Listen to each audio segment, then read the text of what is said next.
Hey, what's up, and welcome to the Weekenders. This is the show where we talk about the biggest football games of the weekend, and I have had no easier time planning this show than this weekend because the biggest games are obvious because there's only two football games happening this weekend, at least in the professional world. I don't know about like anybody's flag football league, whatever.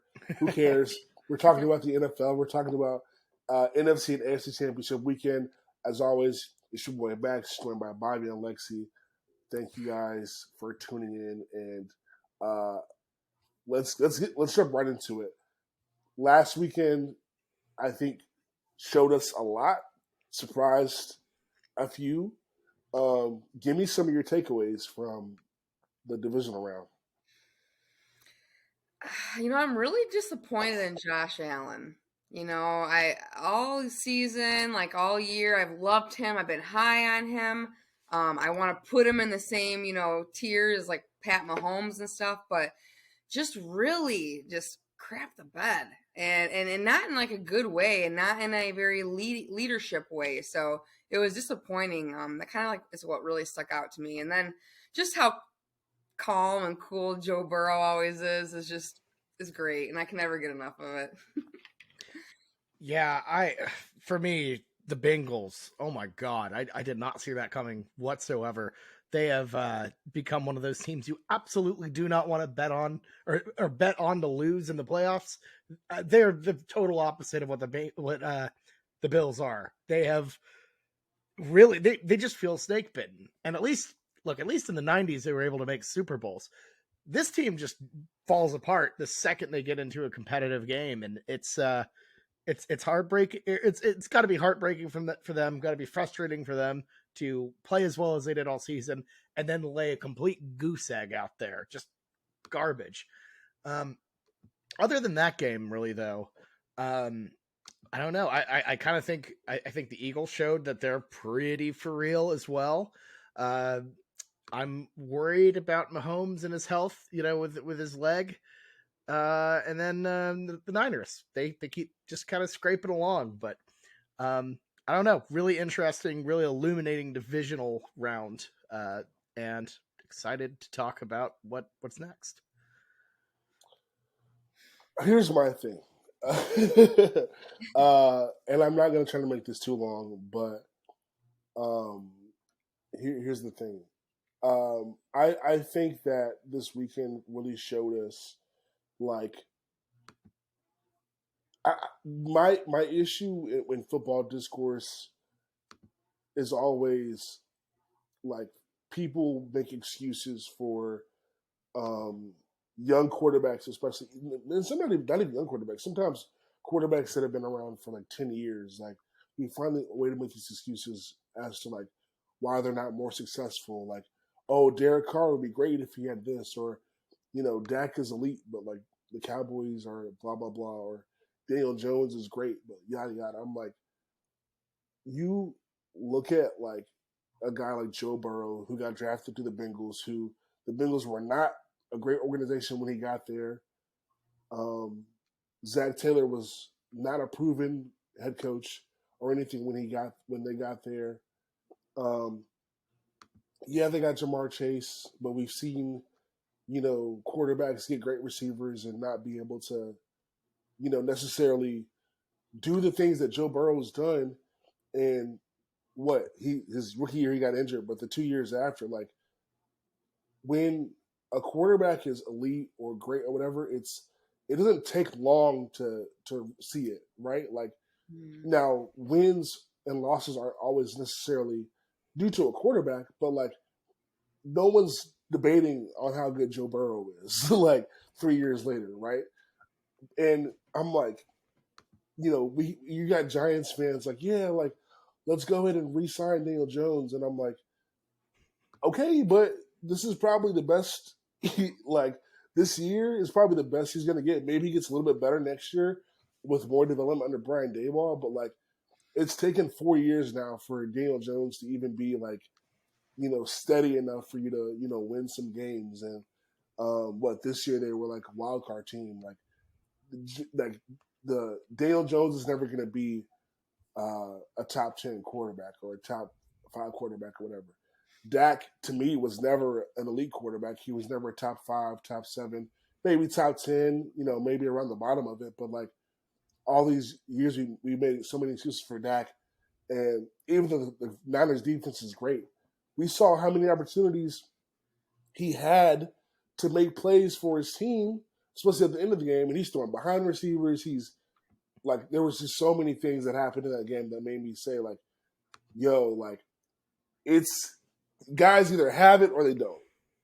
And I get it. Like, Matthew Stafford's a great example. Sometimes you're just not, uh, in an organization that helps you to thrive as much as you would. I think Justin Herbert is going through a little bit of that. I think he's still great, and I think it's obvious.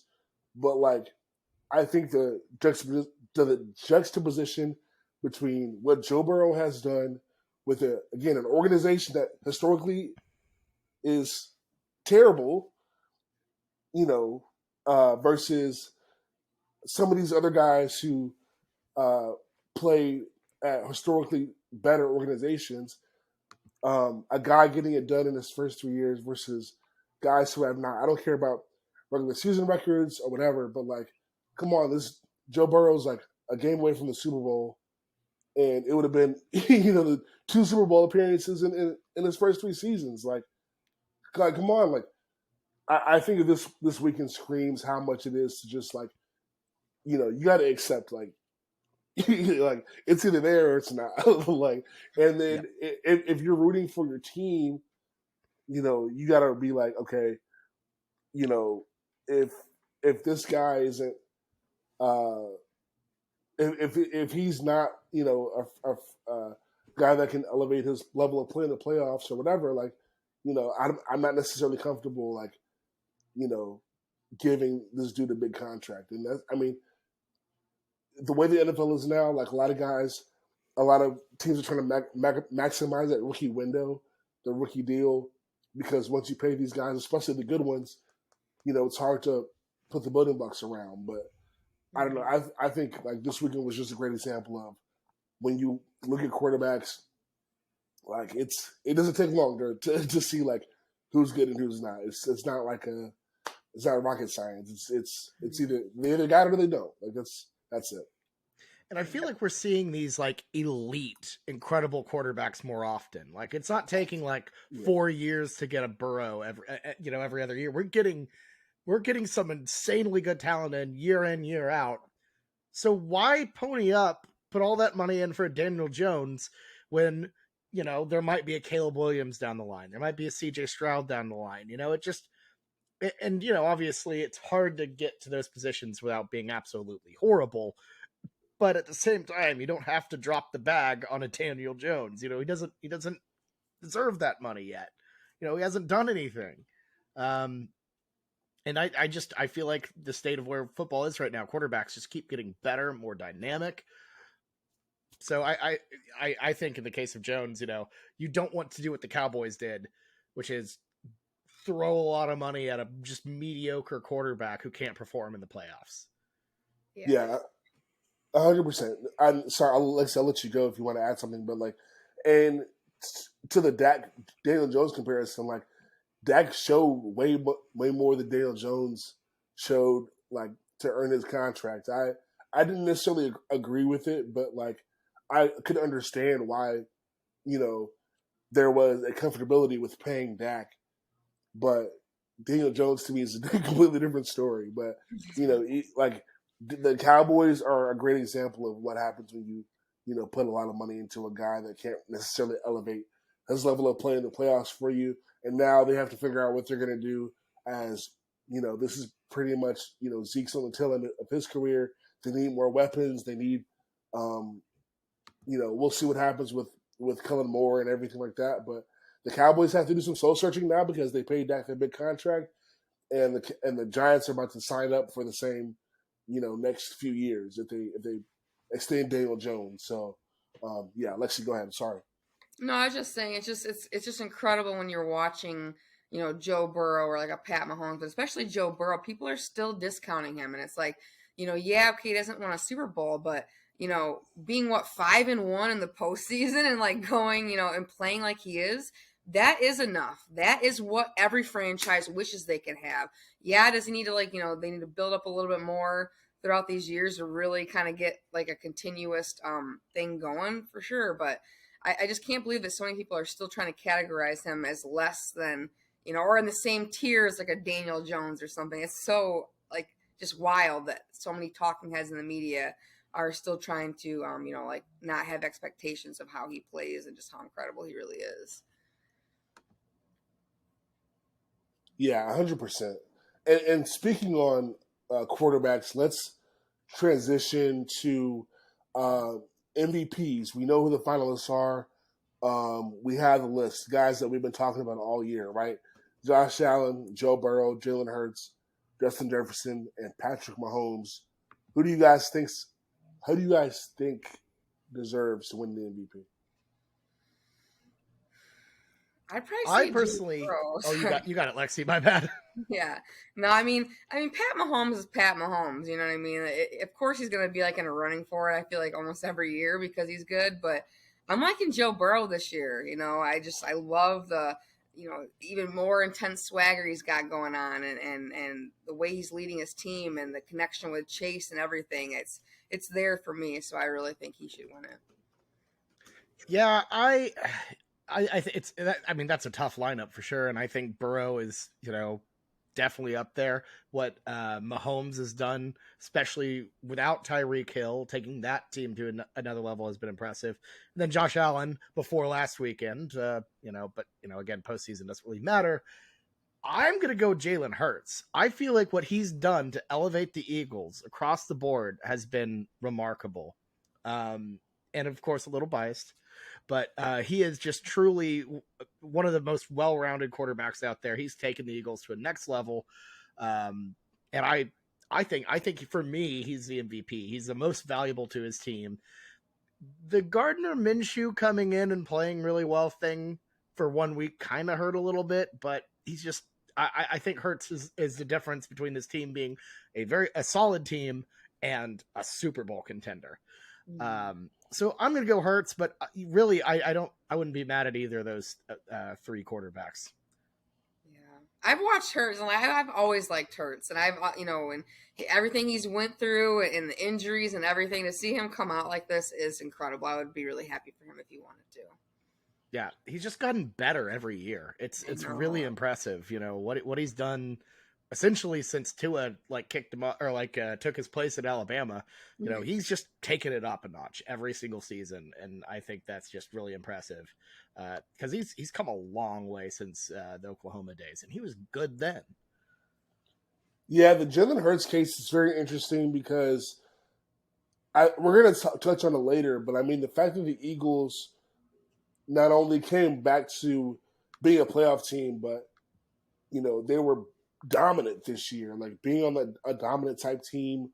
Jalen Hurts kind of being that guy for the Eagles that we sort of think about with Josh Allen, right? Like a guy that's not only doing it through the air, but also running the ball.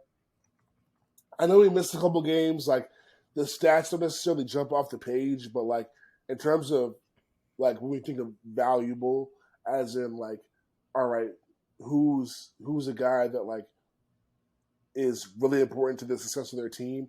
I think Jalen Hurts definitely is a great candidate for that. This is a tough one though. I feel like there's nobody that I would necessarily be upset with winning. I think the general public would be like if Josh Allen were to win, for example, the general public will be like, well, he just lost in the playoffs, but we know that this is a regular season award.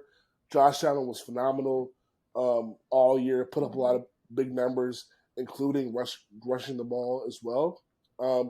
Joe Burrow avoiding the Super Bowl hangover, I think, is also sort of impressive, and his play was great all year.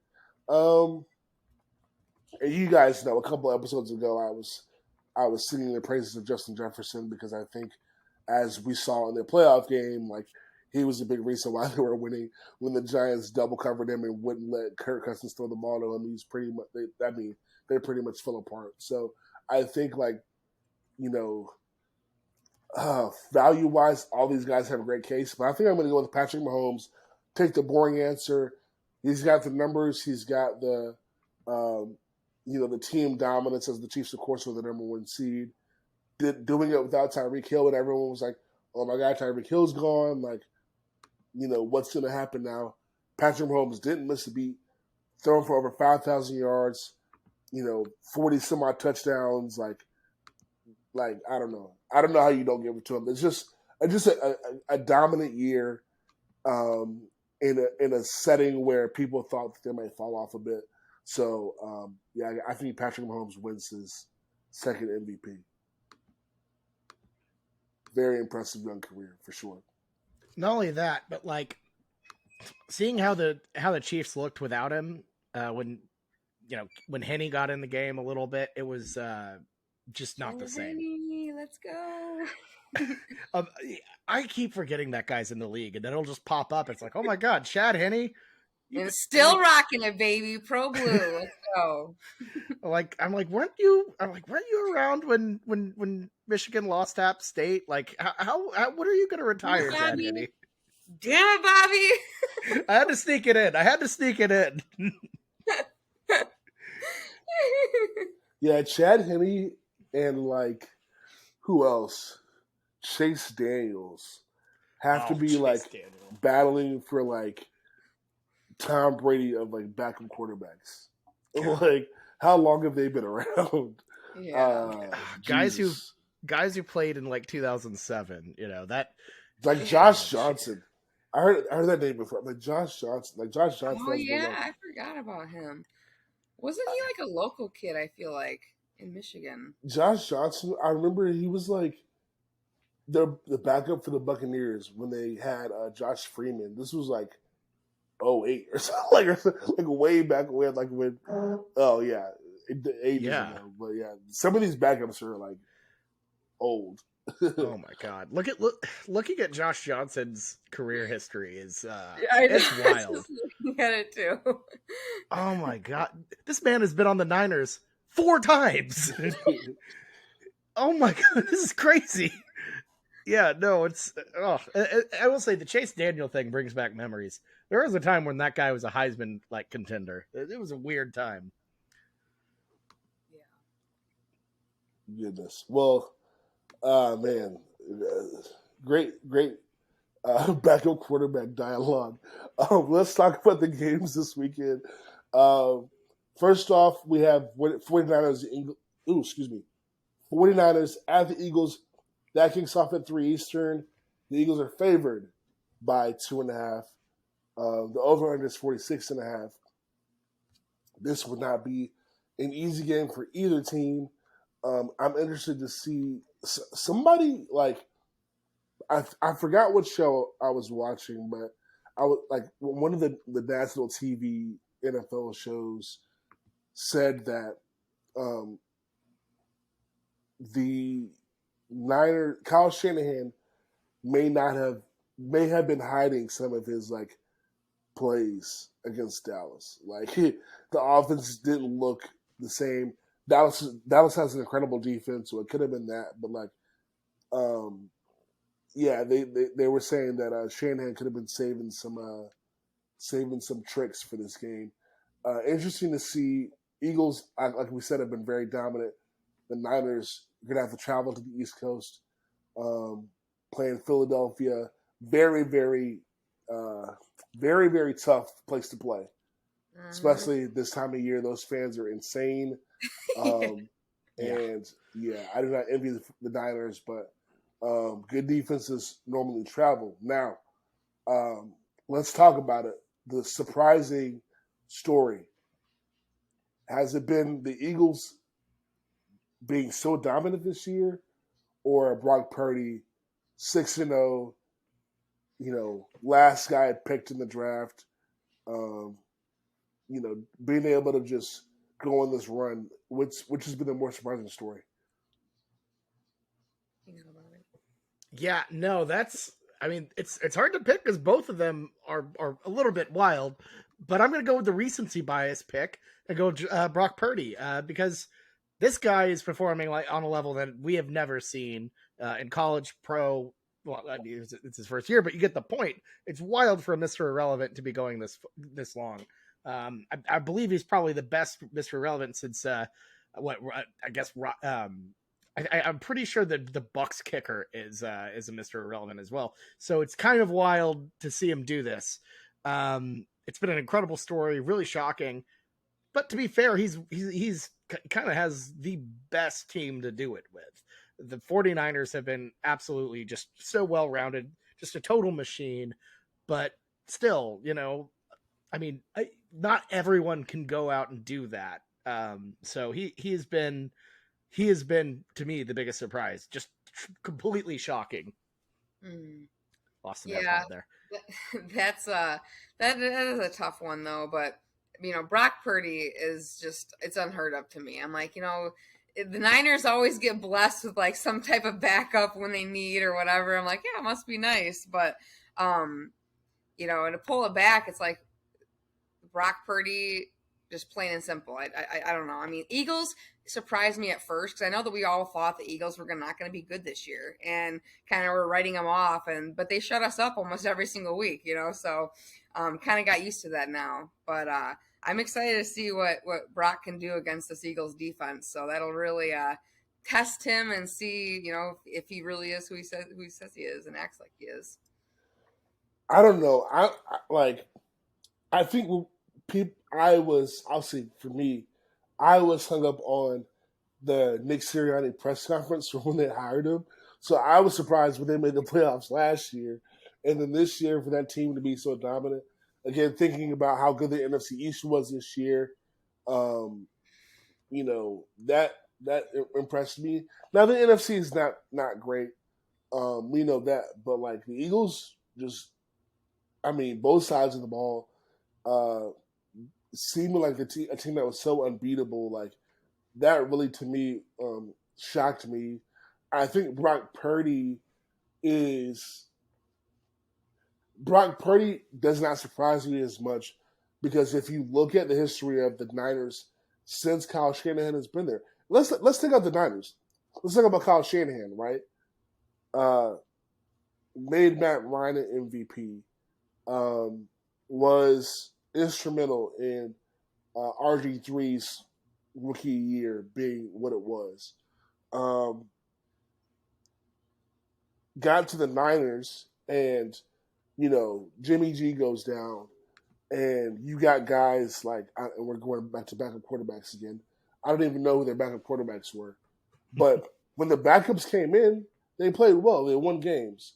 Or even if they lost games, they played well. It looks like the Niners offense. So I think I'm not as surprised with Brock Purdy because I now know the genius of Kyle Shanahan and what that's produced over the years. Obviously, Brock has to make the plays, so good for him.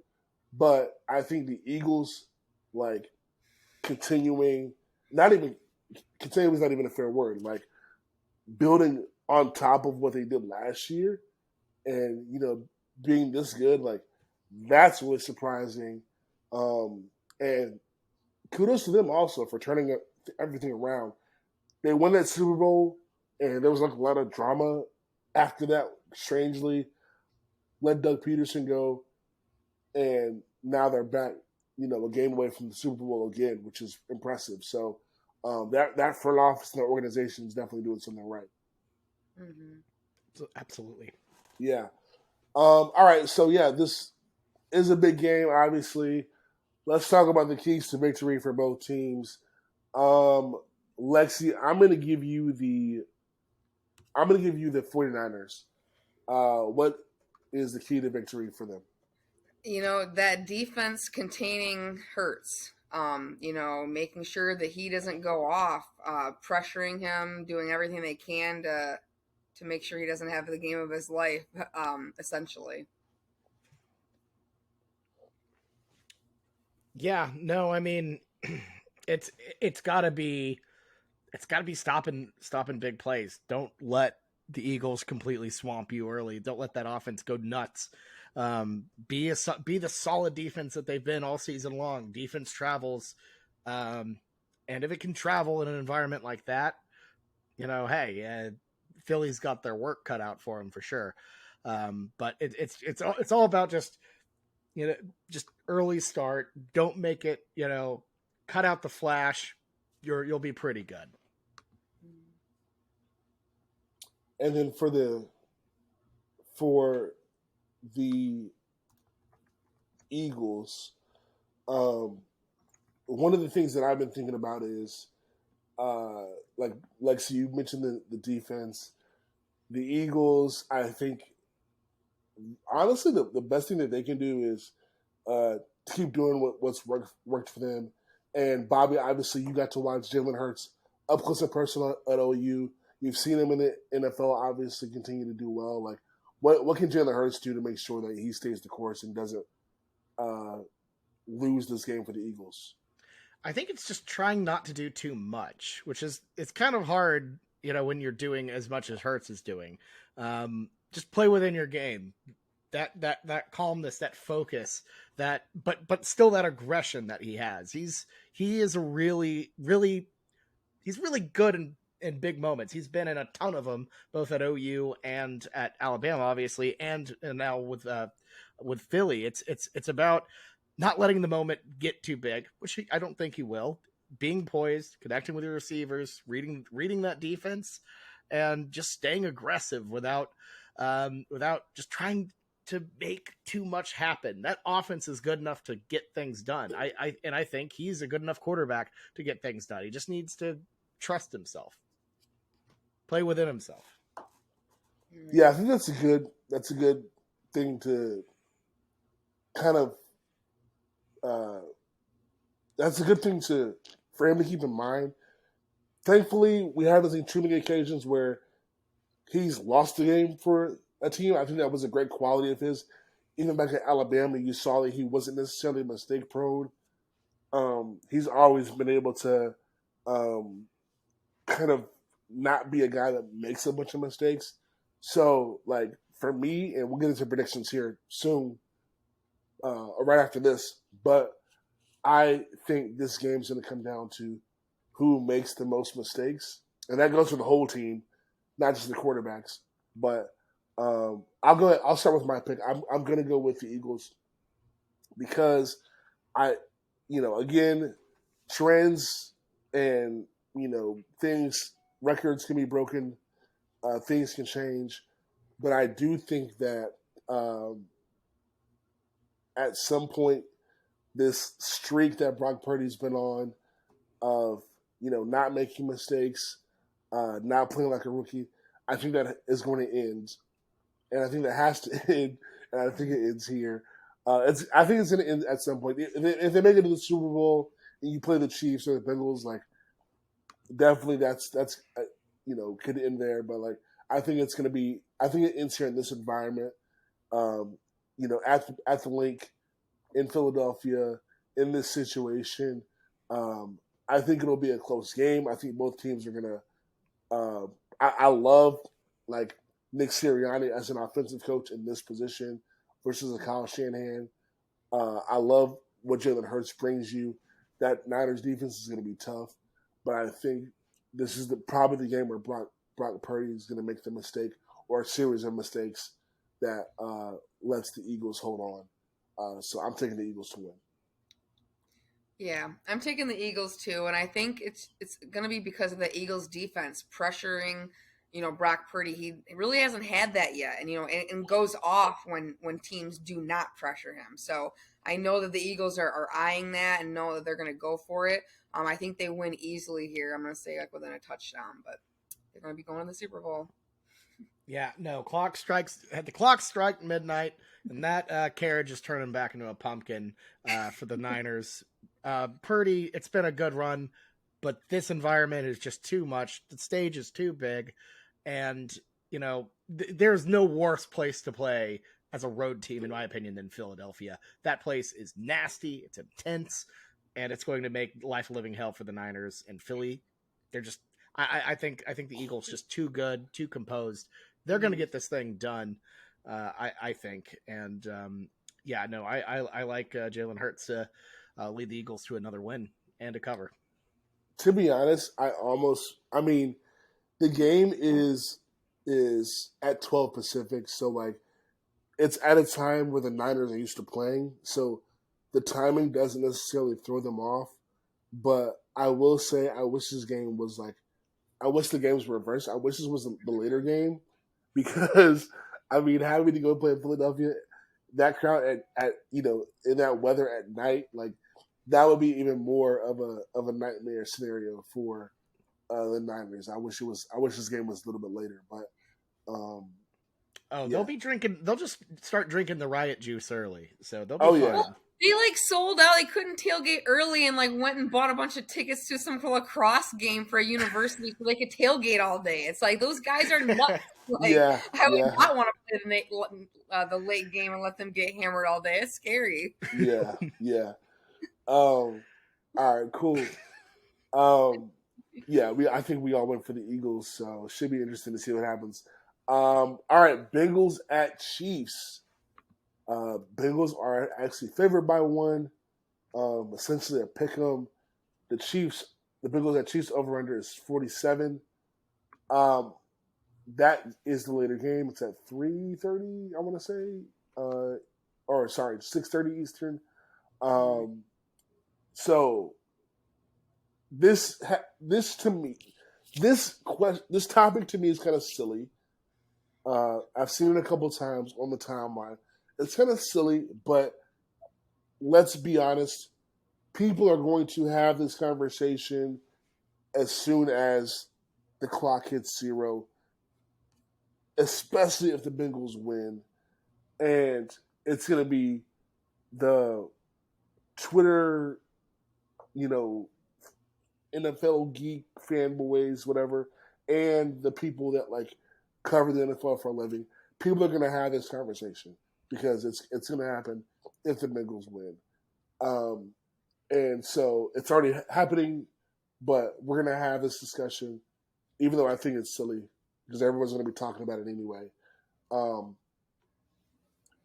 is should Patrick Mahomes still be considered the best quarterback in the NFL if the Chiefs lose? That is a really tough question because what Joe Burrow has done, especially in the playoffs, if that theoretical happened, if he went back into Arrowhead again and beat Mahomes, it's hard not to say that. I'll say this: I think that means that Burrow is the best quarterback overall in the NFL in terms of playoff games, in terms of winning games when it really counts. But holistically, it's hard to make that choice, because both are really good. Mahomes is a numbers machine, a numbers monster. And again, we're kind of debating a hypothetical here.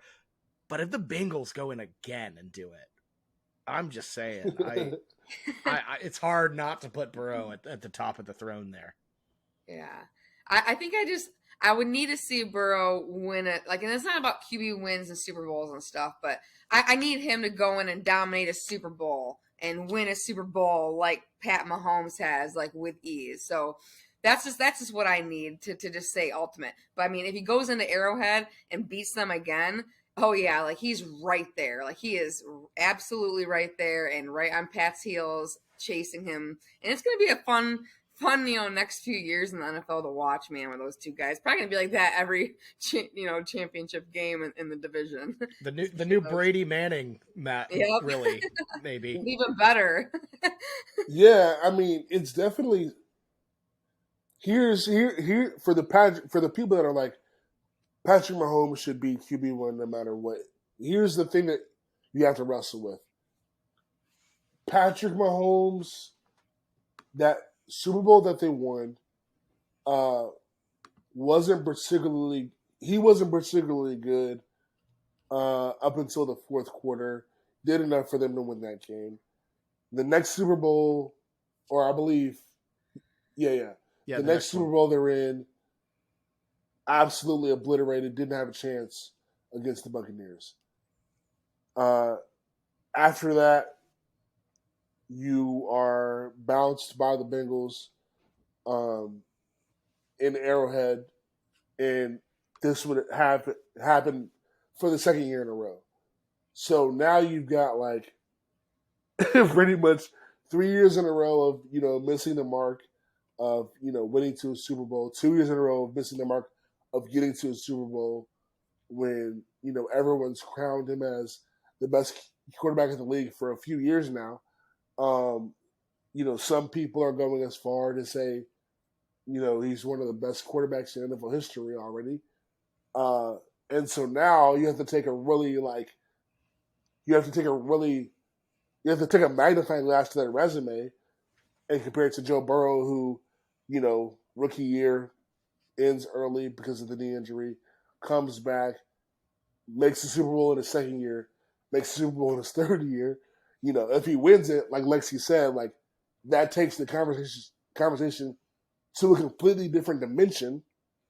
Mhm. But making two Super Bowls back to back in your first 2 years and beating the so-called best quarterback in the league on the route to doing so twice says a lot. So my answer, oh man, this is really tough. My answer would be, it depends on the way Patrick Mahomes plays. If Patrick Mahomes has like an amazing game and something fluky happens and the Bengals just happen to win, I think I'm still comfortable with saying Patrick Mahomes is the best quarterback because of everything he can do, both passing wise and his mobility and everything kind of like takes his play to like another level. He doesn't make a lot of mistakes. But if he goes out there and lays an egg, he throws 3 interceptions, or he like just isn't like he just doesn't look like Patrick Mahomes, and Joe Burrow looks amazing and they win. Okay, then maybe you have to start having a conversation. Joe Burrow in all these big moments in Buffalo and Kansas City twice Mhm. doesn't look phased by the moment. By the way, even in the Rams, even in the Super Bowl last year, the offense looked great. Joe Burrow looks great. They just, in the end couldn't get it done, but, it wasn't like he played bad. So, I mean, again, Mhm. I think for it to fully convert, you'd have to see like what happens in the Super Bowl. But I think that the answer to that question depends on how these guys play this Sunday. For sure. Yep. Yeah, I think this is going to be a very big, very telling game. And here's the thing. If Burrow wins, takes the crown, Mahomes can take it back. It's Yeah. not once and for all, but it would be such a bad look to lose at Arrowhead again. I think there's a part of us that kind of thought, like, oh well, hey, you got that one. That feels a little fluky, a little weird, but you can do it twice. Ooh, pretty Yeah. bad. Yeah. Yeah. Not to mention, like, you had a couple times where, like, they had championship games at Arrowhead, even before they made the Super Bowl, had to get past the Patriots too. So I mean, that's a lot. That's a lot of like chances you had to get to stack up some Super Bowls there, and you couldn't do it if you're Patrick Mahomes. Um, one more thing I wanted to say. Oh yeah, like into the whole Brady Manning thing. I think it's like so interesting how that's come full circle, and then you sort of even have Josh Allen as like the Ben Roethlisberger. Like it's all, it's all, it's all coming The back. circle of life, The okay? second of This is life. It's so like good. poetry. It rhymes. Yeah, Yeah. yeah, Yep. yeah. Okay, let's get started. Um, Lexi, I'll give you Joe Burr and the Bengals. What are the keys to victory for them to take home to the Super Bowl again? Yeah, I mean, I was reading up earlier that, how just dominant Jamar Chase has been against the Chiefs. So that's like their biggest strength. Leaning into Jamar Chase, relying on that, getting him the ball, and taking care of the ball, not turning it over, making good throws. That's ultimately what it's going to be, and probably how you're going to, beat the Chiefs. I would also say that especially with Mahomes hurt, and I wouldn't say this otherwise though, but like make him run around, make him move because I don't know how well and mobile he is going to be. That's going to be like a big thing for them. But for the Bengals to win, get him mobile and then be hitting Jamar Chase because that's going to be your two best options in getting this dub. Bobby, Chiefs, what do they got to do to win? Well, first of all, you got to protect Patrick Mahomes. Make sure he doesn't aggravate what I believe is a high ankle sprain. Yeah. Just prevent him from getting beat up because Chad Henne can't win this game. No offense. I do not like his odds if he gets in a shootout with Burrow. And more importantly than that, make sure the offense has to be clicking. It has to be on a high level. If you do get in a shootout with him, not the best thing you want, but you are at home. I gotta say, defense has to disrupt him. You can't have Joe Burrow, the coolest guy in football, be as cool as he is, or else he's going to cook you. So get some pressure on Burrow, hit him early, hit him hard, get him a little rattled, get that noise going in Arrowhead. I know that's kind of exactly what I said about the Eagles, but at the same time, that's how you win playoff football. You kind of have to apply the pressure. I don't think he's going to break as easily as I think our guy Brock Purdy's going to break. I don't even know if it can be broken. He is genuinely one of the coolest people out there. But if you can disrupt them, if you can do create some turnovers and make that offense a little choppier, you have a good chance in that football game. I just don't know if it's possible. I completely overlooked the high ankle sprain thing for Patrick Mahomes. I think that's going to be a factor because that's a serious injury, and I mean it's tough to be 100% from that. So I'll say I mean that's a tough spot. So I will say from my statements earlier, I think you might have to consider use common sense. If he obviously looks like he's hurt, he's not gonna play the same. So maybe we're talking about this whole best quarterback in the league. All right, Patrick Mahomes is gonna high go sprain. That's a huge factor in this game. Yeah. We don't know how big it's gonna be, but yeah, something to consider.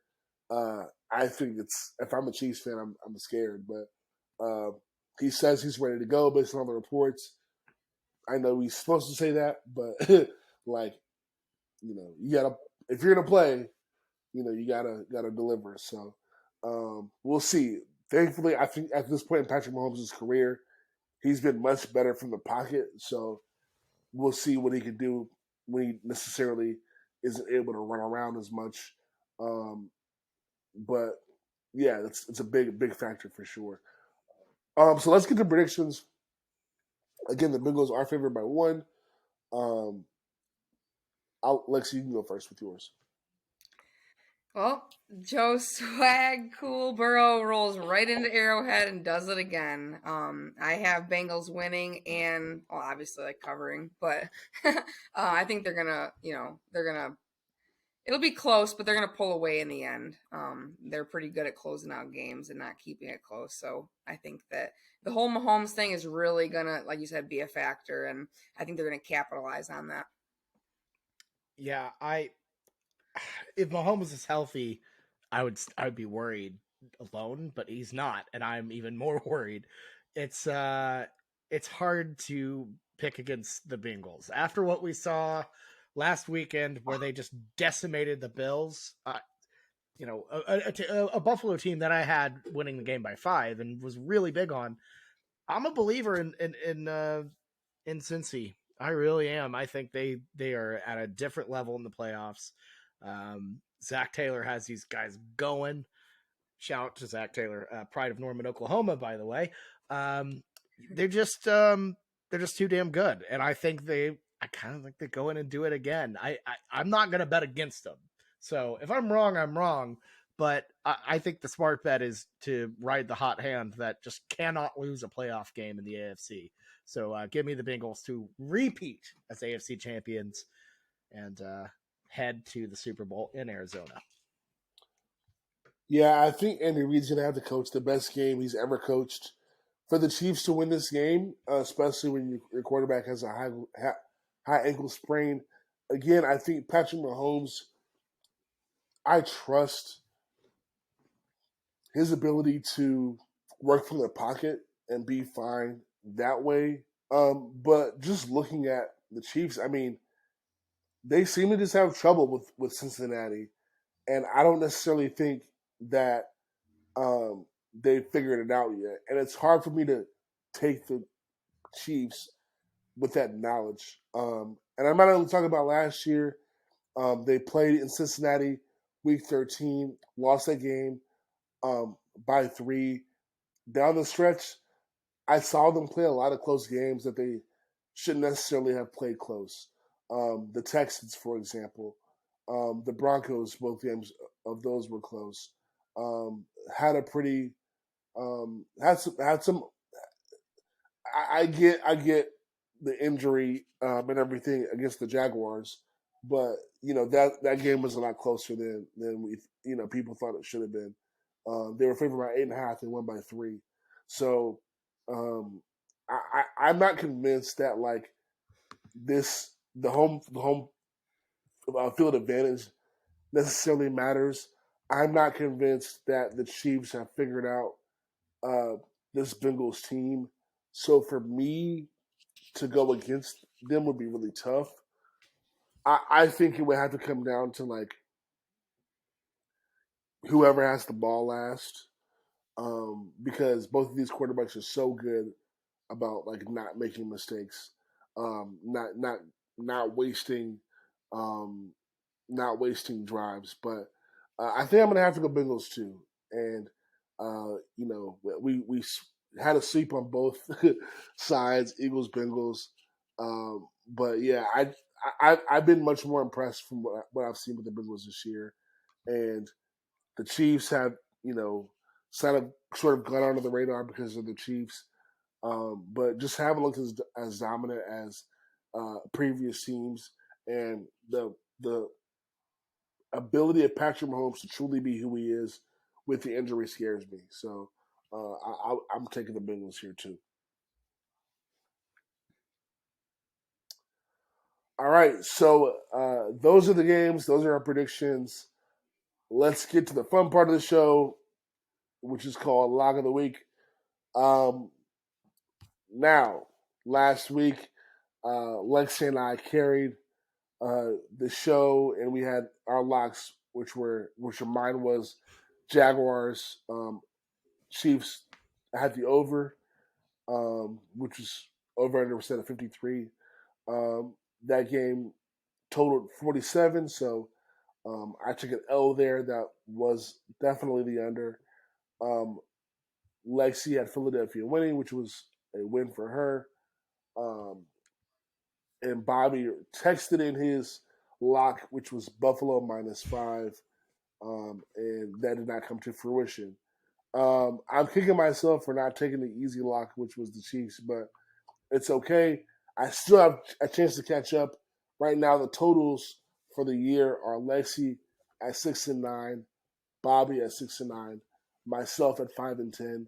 But we have this week and next week to decide a winner here. So, uh, 2 games to choose from. Let's get to the locks. Lexi, ladies first, winners first. Go ahead. Oh boy. um I'm gonna say the Eagles to win outright and cover. That's gonna be my lock. I mean, not that winning by less than 2.5 is a big stretch there, but yeah, they definitely they win and cover in this. All right, Philly -2.5. Philly -2.5. I like it. I like it a lot. Bobby, you got one? Yeah. So this is tricky. I'm gonna go. I don't want to also tail Philadelphia here, so let's go with the under. I feel like this. What spread do we have it on in the list? It's 46 and a half. Yeah. I kind of like the under there. I feel like in the playoffs things get a little tighter, a little more defensive. The Niners play that way pretty well. And, while I think Philadelphia will have a lot of success, I just don't see them really just putting it on them like they did last week against the Giants. At the same time, I don't see Brock Purdy putting up a lot of numbers on the road. So I'm kind of digging the under here. Good one. All right, so you got the under on Niners, Eagles. Okay, so sorry. Okay, for me, man, the way the Bengals played the Bills intrigues me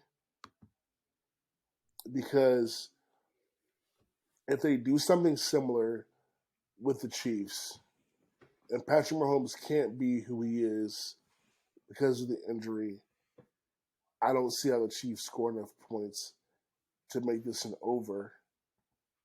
And defensively,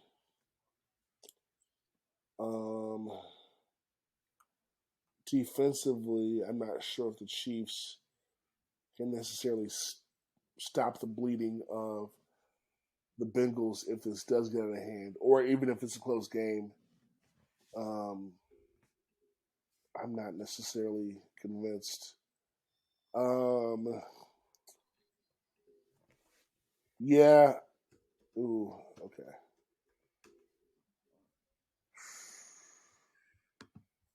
Okay. Sorry. Okay. So I'll take. Oh. Yeah. Yeah. Sorry. I'm gonna stay away from the over under. I'm gonna stay away from the over under. I'll take a Bengals -1 as my lock. I like the Bengals to win. Feel pretty good about it. Over under is going to be hard because of it could be a high scoring or a low scoring. It's hard to tell with everything going on. I think it's an easier bet to take the Bengals and the point here. So I'm gonna go with that as my lock this week. Nice. Good one. All right. Hopefully I win again. Oh yeah, gosh, we need some wins to close out this season. I tell you I what. know we're all pretty bad. Yeah, this is gonna be. We'll be better next year. This is the first year we're working out the kinks. We're figuring it out. But no, it's all good. So yeah, new locks this week. I got the Bengals -1. Bobby's taking the under on Niners Eagles, and Lexi has the Philadelphia winning and covering the 2.5. Great locks. We'll see what happens. And we will be back next week to discuss. And it will be Super Bowl week. So week before the Super Bowl. Really fun. Week before the Super Bowl. So because we got the Pro Bowl and all that next week. Yeah, so we gotta we'll have a wait before the Super Bowl, unfortunately. Yeah, this show will hold on. Well, okay. I won't make any promises on there because I have to look at my calendar and let you guys know when this show will be because I have stuff going on. But this show will be between now and the Super Bowl. Yes. Whether it'll be next week or the Super Bowl week, I can't tell you. But yeah, we'll see. But thanks for tuning in. Thanks for listening. Thanks, guys. See ya. See you guys.